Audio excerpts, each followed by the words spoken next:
Good evening बच्चों, very very good evening.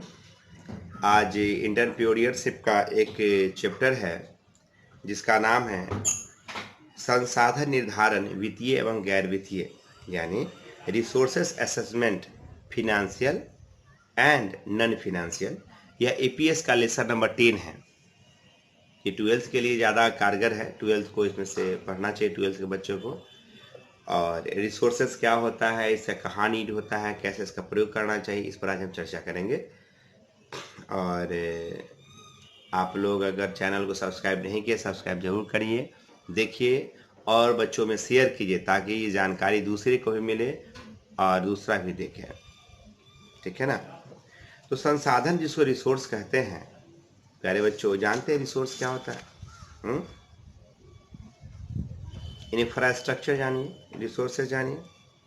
आज इस क्वेश्चन चैप्टर से मैं बताऊंगा क्या पढ़ना है क्या नहीं पढ़ना है, ये रिसोर्सेज जुटाते क्यों हैं। देखते हैं, हर आदमी चाहता है ना कि मेरे पास कुछ हो, नहीं गाना है ना, मुझको भी तू कार दिला दे, एक नहीं दो चार दिला दे।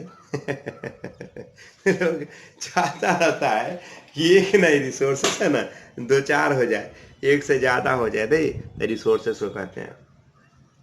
अच्छा बस समझाएंगे, परेशान नहीं।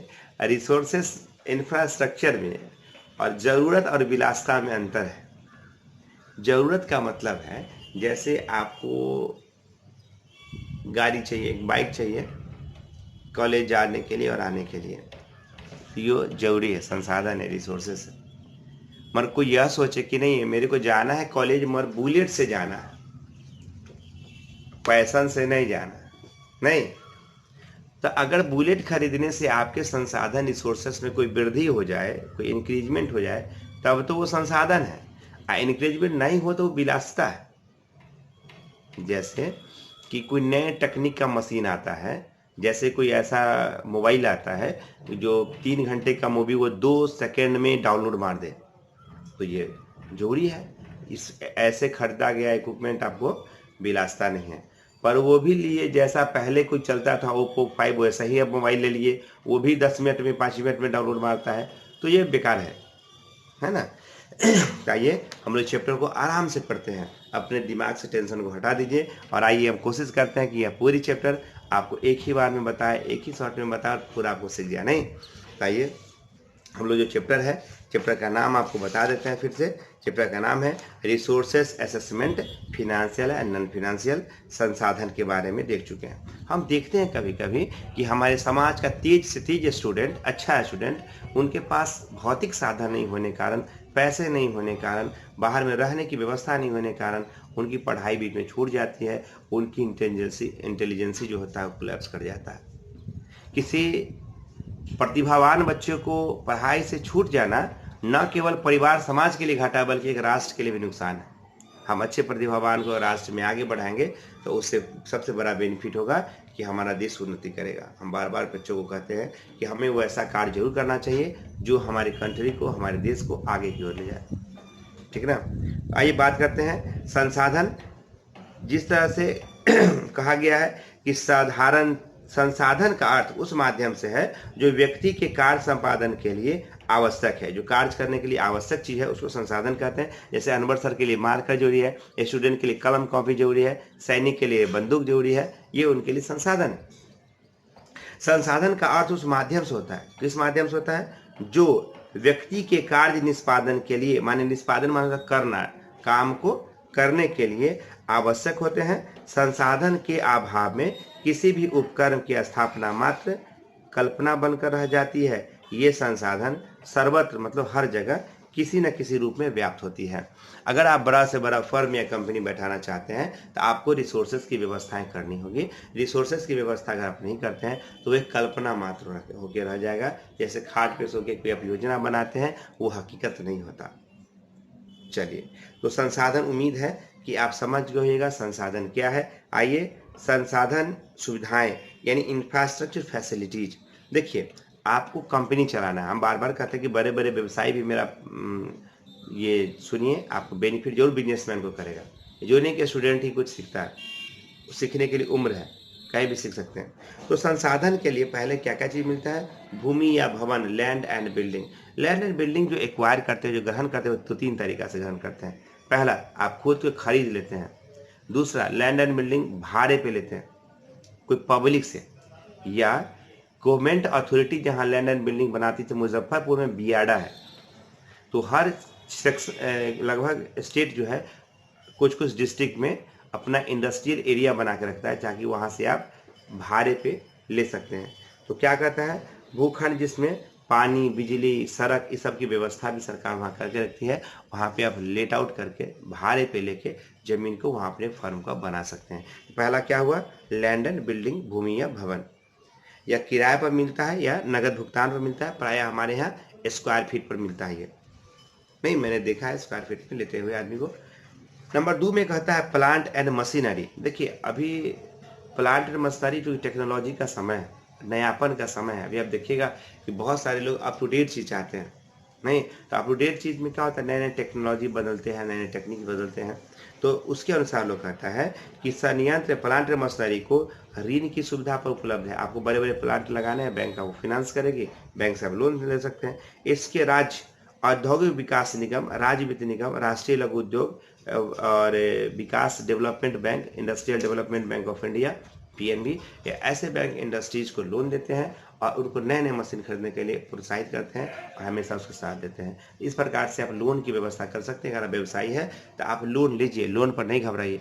और लोन लेने के समय ध्यान क्या दीजिएगा कि इंडस्ट्रियल डेवलपमेंट, पीएनबी, एचडीएफसी, जितना बैंक है, पहले आप कंपेरिजन कीजिए कि हमको सस्ता रेट ऑफ इंटरेस्ट पर लोन कौन देगा, और ठीक उसी प्रकार से आप जो है लोन की व्यवस्था करें।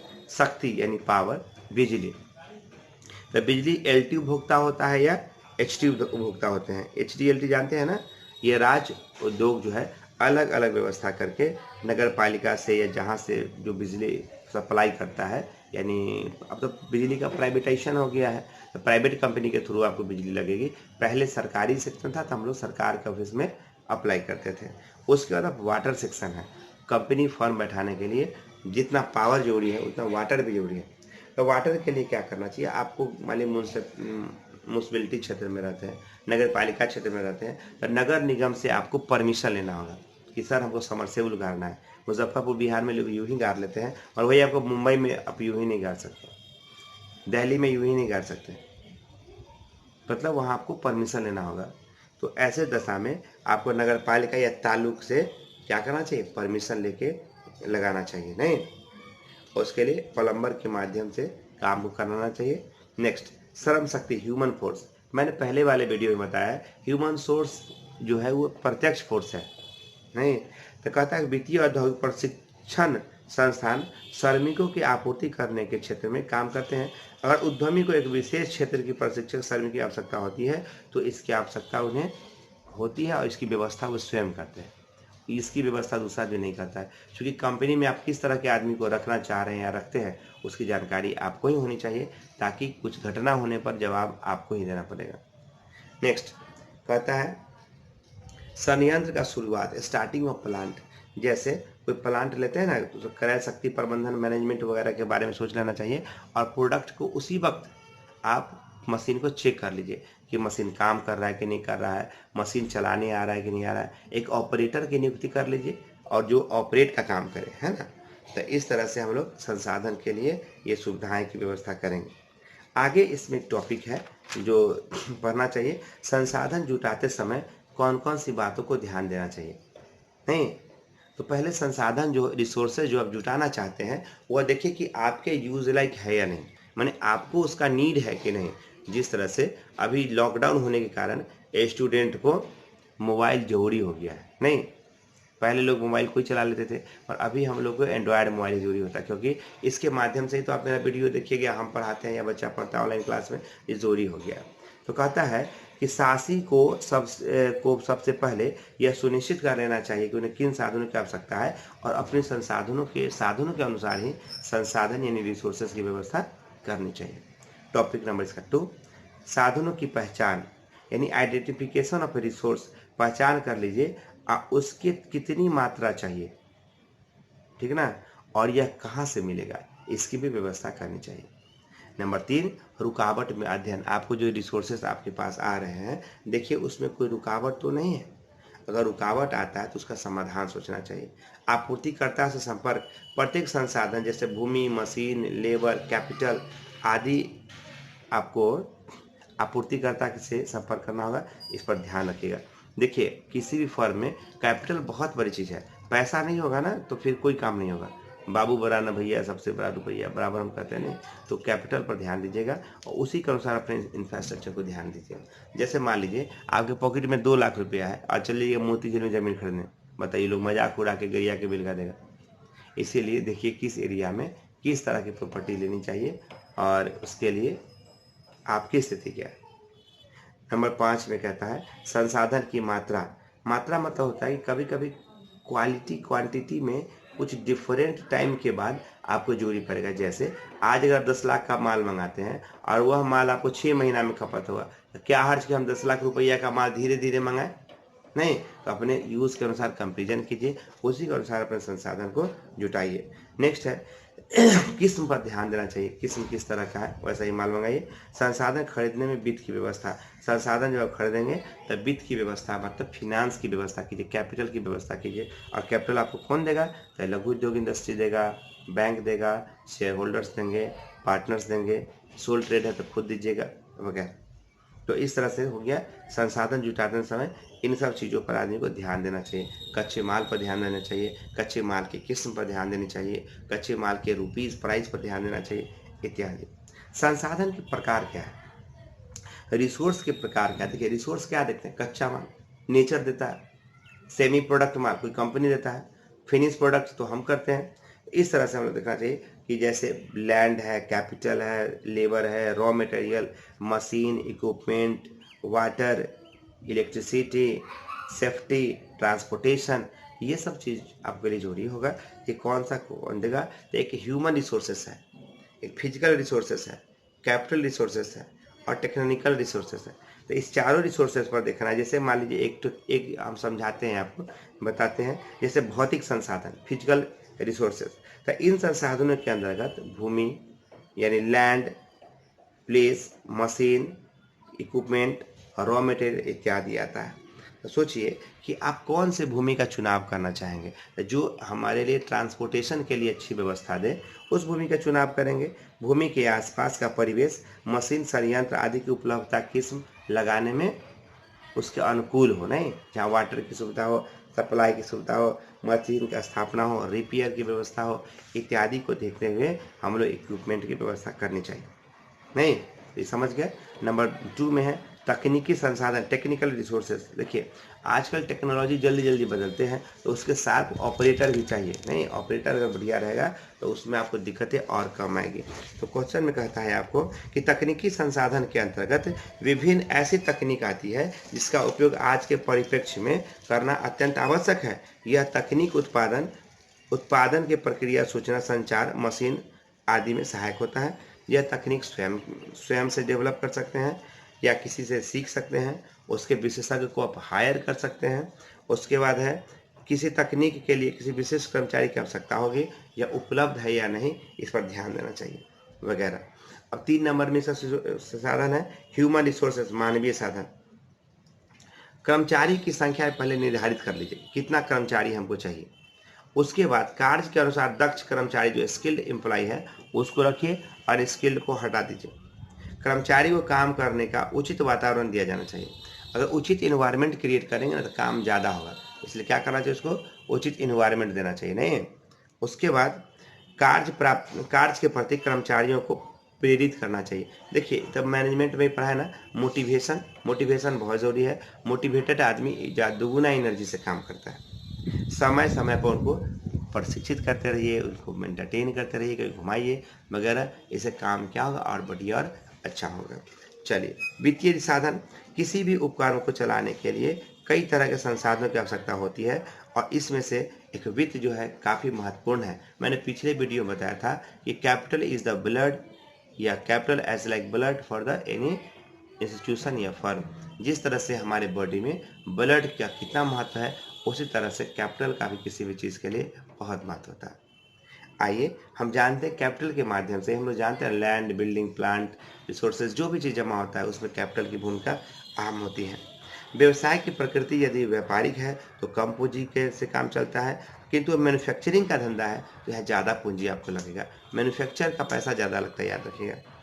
व्यवसाय का पैसा बड़ा है तो अधिक, और छोटा है तो कम पूंजी की आवश्यकता होगी। यदि व्यवसाय श्रम प्रधान है तो कम पूंजी, और टेक्नोलॉजी प्रधान है तो ज़्यादा पूंजी की आवश्यकता होगी। इस तरह से आप समझ गए संसाधन जो बिजनेस के हैं उसके कौन कौन से प्रकार हैं। आइए, संसाधन क्यों जुटाते हैं। सोचिए, हर आदमी, आप या हम जानते हैं कि मर जाएंगे। लोग ज़मीन क्यों खरीदता है? नहीं, ज्वेलरी क्यों खरीदता है? सोने के चांदी के सिक्के क्यों खरीदते हैं? क्योंकि जब मैं बूढ़ा हो जाऊँ या हमें ज़रूरत हो तो हम उसको बेच करके अपनी आवश्यकताओं को पूरा कर सकते हैं। जब ज़मीन आप खरीद सकते हैं तो बेच भी सकते हैं, तो उसे बेचने वक्त भी ज़्यादा नहीं सोचना चाहिए। अगर आपका रिसोर्सेज नहीं जुटता है तो बेच दीजिए। कॉमर्स कहता है फिर से धंधा करेंगे, फिर कमा के उसे अच्छा खरीद लेंगे।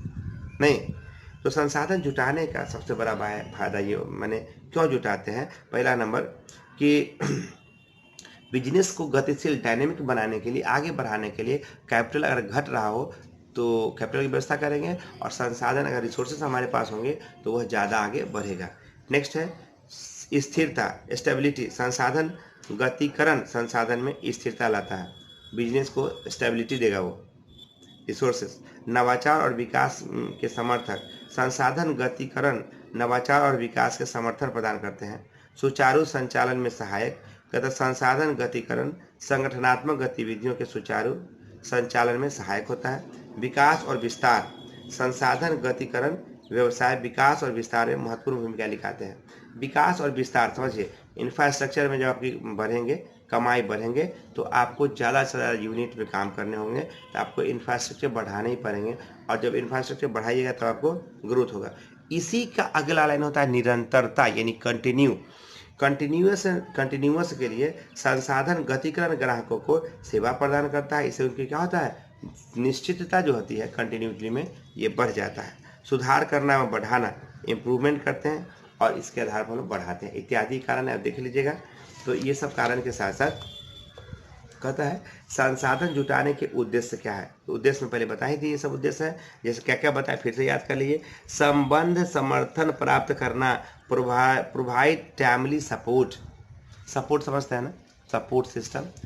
जैसे जो आपके काम में सहायता करे ना, वही आपका सपोर्ट सिस्टम। दूसरा है स्थिरता यानी स्टेबिलिटी। तीसरा है नवाचार एवं विकास में समर्थन, सपोर्टिंग इनोवेशन एंड डेवलपमेंट। चौथा है सुचारू संचालन में सहायक, हेल्पफुल इन स्मूथ ऑपरेशन। विकास और विस्तार, growth and expansion. Insure and advancement, उन्मुखी कथा भविष्य उन्मुखी, फ्यूचर ओरिएंटेड इत्यादि 12-13 है, देख लेंगे। आइए अब बात करते हैं इस चैप्टर से कौन से क्वेश्चन आपको पढ़ने चाहिए और कौन से क्वेश्चन नहीं पढ़ने चाहिए, जो एग्जामिनेशन में आता है। चलिए नोट कीजिए, कॉपी कलम निकालिए, नोट कर लीजिए। पहला क्वेश्चन लिखिए, संसाधनों की गतिशीलता में उद्यमी की क्या भूमिका है। संसाधनों की गतिशीलता में उद्यमी की क्या भूमिका है। What is the role of an entrepreneur in the mobilisation of resource. What is the role of an entrepreneur in mobilisation of resource. दूसरा क्वेश्चन है, यह सीबीएसई में ये चीज़ कहते हैं, बिहार बोर्ड में 1 नंबर या 2 नंबर क्वेश्चन पूछेगा, संसाधन के कितने प्रकार हैं, तो ये बताएं वीडियो में, देख लीजिएगा। भौतिक संसाधन किसे कहते हैं, पूछा था। संसाधन सुविधा क्या है। एक क्वेश्चन और लिखिए, भौतिक संसाधन के 2 उदाहरण दे। Give 2 example for physical resources. Next लिखिए, उद्यमी के लिए वित्तीय संसाधन की क्या भूमिका है। उद्यमी के लिए वित्तीय संसाधन की क्या भूमिका है। Explain the rule of financial resources for an entrepreneur. ये हो गया इसका ऑब्जेक्टिव क्वेश्चन, नोट कीजिए। ऑब्जेक्टिव भी पूछता है इस चैप्टर से, ऑब्जेक्टिव नाम मात्र पूछा कर, पूछता ही नहीं। ऑब्जेक्टिव एक हाथ तो पूछता है वरना नहीं पूछता है। फिर भी एक हाथ तो बता देते हैं ताकि आपको देख लीजिएगा, नहीं कुछ नॉलेज रहना चाहिए। एक 15 और 16 में पूछा था, परियोजना आकलन है। Project appraisal is a export analysis, export analyse यानी निर्यात विश्लेषण, विशेषज्ञ विश्लेषण, एक्सपोर्ट एंड एक्सपर्ट। और probability analysis none of this. कौन आंसर होना चाहिए इसका? इसका आंसर होगा लाभदायकता विश्लेषण यानी प्रॉफिटेबिलिटी एनालिसिस। परियोजना आकलन से क्या होता है? प्रॉफिट का हम लोग आकलन करते हैं। नेक्स्ट, गर्भ विधि संबंधित होता है gestation period is concern with विचार सृजन अवधि से, आइडिया क्रिएशन पीरियड से, उद्भव अवधि से, क्रियान्वयन अवधि से, वाणिज्यिकरण यानी कॉमर्शियल पीरियड से। इसका आंसर होगा आपको क्रियान्वयन अवधि से, इम्प्लीमेशन पीरियड से। इम्प्लीमेशन पीरियड से ही गर्भावस्थी कहा जाता है उसका। गर्भावस्थी होता है कि जहाँ से जन्म लेता है, तो जहाँ से अब लागू करते हैं ना, वहाँ से इसका कंपनी या फर्म का ये विचार का जन्म होता है। तो ये था लेसन नंबर 10। अब अगले वीडियो में हम लोग मिलेंगे और वहाँ पे आपको दिखाएंगे lesson number 11 fixed and working capital requirement, इसकी ज़रूरत क्यों होती है और हमें इसका यूज़ कहाँ और किस तरह करना चाहिए। आप जरूर वीडियो देखिए और शेयर जरूर कीजिएगा, और सब्सक्राइब